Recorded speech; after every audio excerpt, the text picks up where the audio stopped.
Now, what happened, one of the preachers that I knew, another preacher, who used to carry a big cross and walk down the street so people would stop and talk to him about religion, he had a heart attack, and he went to the hospital.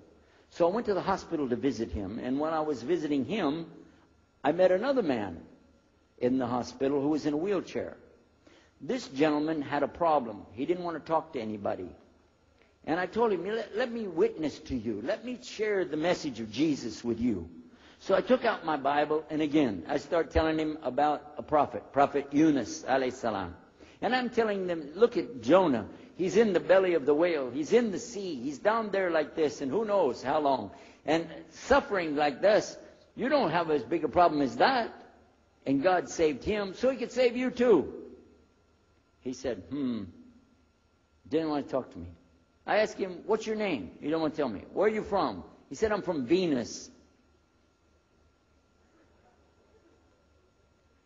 So what's that? Well, we do have, there is a Venus, Texas, by the way. But he said, you know, he's from another planet.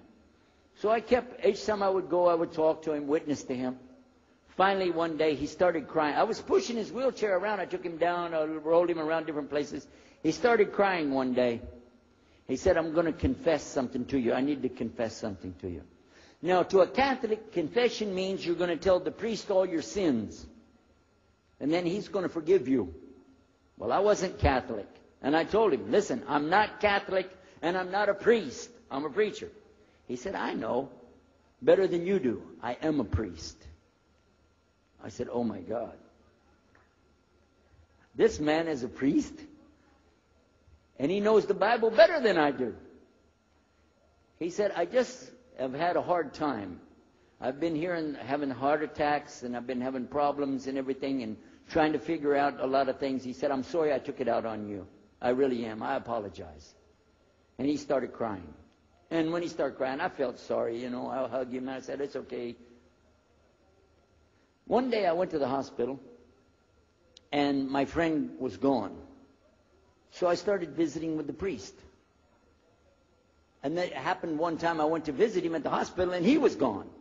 And I asked him, where did he go? They said he went home. I said, home?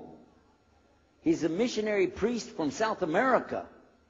How did he go home? She said, I don't know, he's not here. I'm sure his family. I said, he has no family. I know him personally. He has no family. Where did he go? She said, I don't know. We're not responsible for them. I said, well, let me see where he went. You got it in your file? She said, I can't do that. Those are locked up. Nobody can look in the file. And I got in the lady's face, and I said, listen to me. This man could die in the street right now, and it's going to be your fault. And you're going to get sued because I'm going to sue you for him. She said, okay, his folder's over there, but I'm not going to watch. I went over and I looked for it, got the address where he went. Sure enough, he was in a place where they put people that have no place to go, a shelter. So I went to the shelter, and I found him. He was still on crutches. He saw me. He started crying again. He said, please get me out of here. Get me out of here. I said, okay, come live at my house. Now, I told you the story so you can see something. Now, look, I have 2 visitors in my house. One is a Catholic priest. The other is a Muslim. And I'm thinking I can get the Catholic priest and convert him to be a Protestant. At the same time, I'm going to catch the Muslim and bring him over to Christianity. High aspirations. But it didn't work. Some strange things began to happen. We would sit around the table at night to discuss what is the Bible and what's the salvation. My father has a Bible. It's called King James Version of the Bible. Most of you probably heard about it. Especially any students of Ahmadiyyat or Zachariah, you've heard about King James Version of the Bible.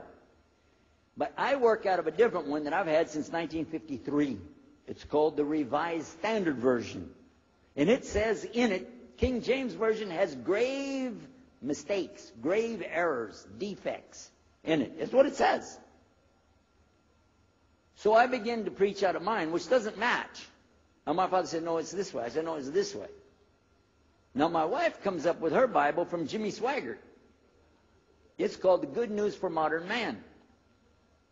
Right?